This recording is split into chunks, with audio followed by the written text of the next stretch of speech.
Your desires feel good to you when you think about them? That's a good thing, isn't it? That means you are not contradicting them with beliefs that are different.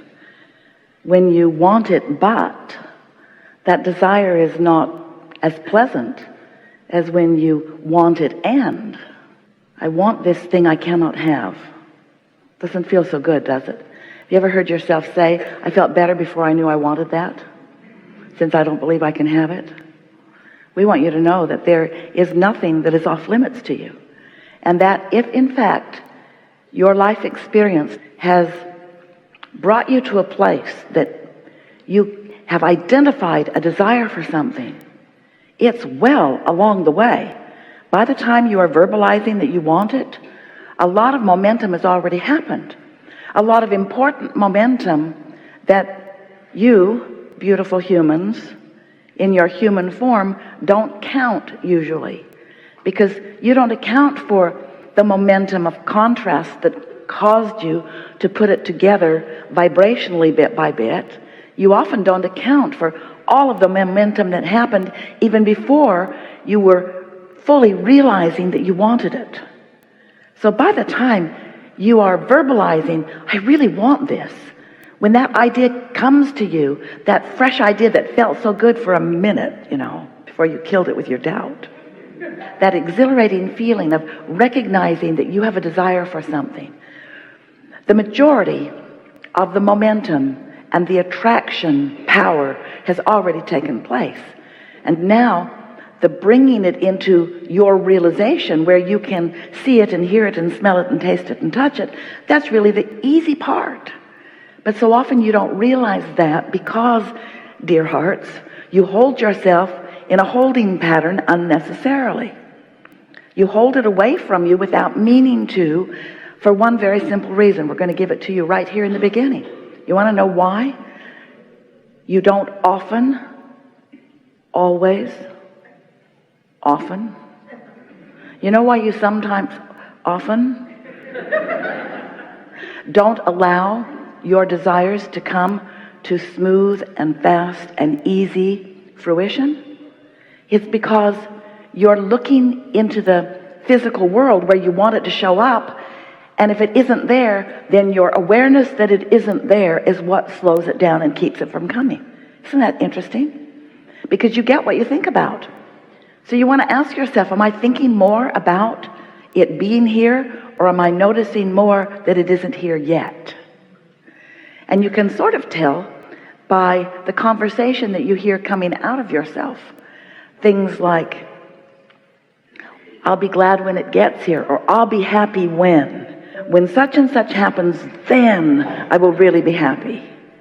And so if it's then, not now, think about it, then feel what's going on in your vibration. If it's later, not now. So sometimes you wonder when we talk like this, from our place of already knowing that it is, but you don't know that it is yet because you can't see it. So from your point of view, often it isn't. Well, which is it? Is it or isn't it? Because it can't be both. And if you think that it isn't yet, then your vibration is different than if you accept that it is. You see what we're getting at? Sometimes we ask you to feel happy about it in its evolving. And you want to say, okay, but I'll be happier when it gets here.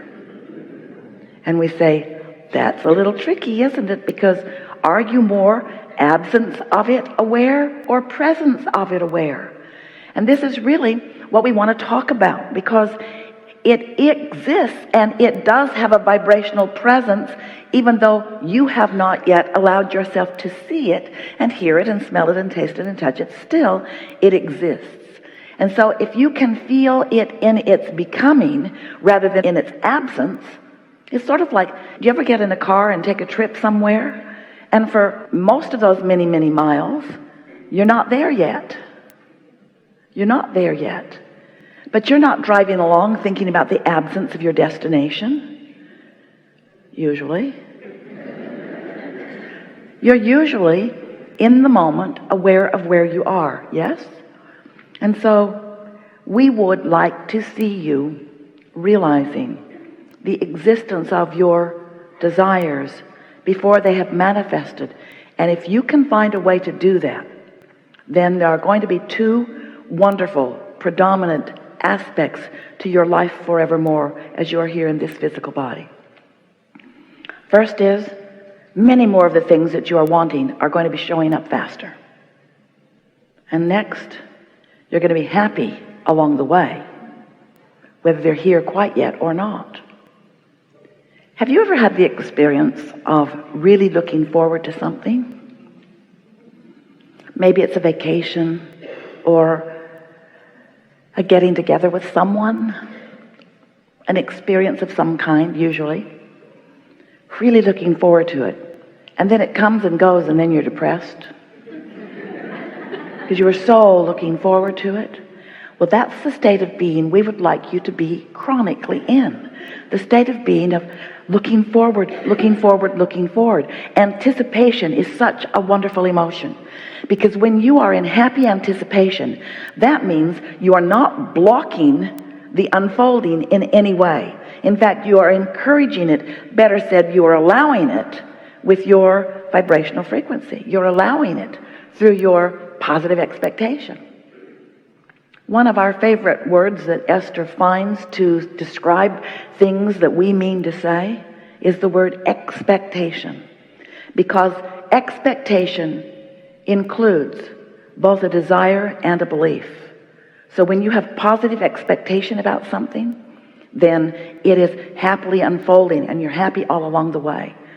If you could find a way to be more expectant of the things that you want, ooh, that's the sweet spot of life. When you in your physical body are approaching a subject, the subject that is in your current now, and you are approaching it in the same way that your inner being is approaching it, ooh, that's when you feel bliss or eagerness. That's when you feel love and appreciation. That means you are on the same vibrational wavelength. But if your inner being is looking at what you're looking at differently than you're looking at it, for example, if you're really mad at someone and your inner being never is, then the negative emotion that you feel is your indicator that there are some conflicting vibrations going on. And that, in fact, is what resistance is. And you are the only one who can introduce resistance into your experience. And when you introduce resistance into your experience, you slow down who you are and what you want. It really is as simple as that. So the short version of this explanation of you, the creator of your own experience, is get happy and stay there, and good things will come to you. We've enjoyed this interaction immensely. Go forth and ponder and practice. So when you realize that you can tell in every moment what you're doing, then you can begin to shift your vibration just a little bit. You know how when you're driving down the road, you drive? Esther loves driving.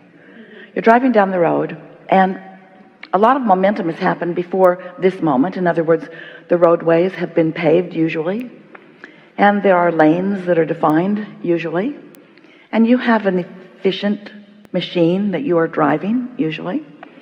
So as you're moving down the road, if you begin to drift off into the grass, usually you do something about correcting that.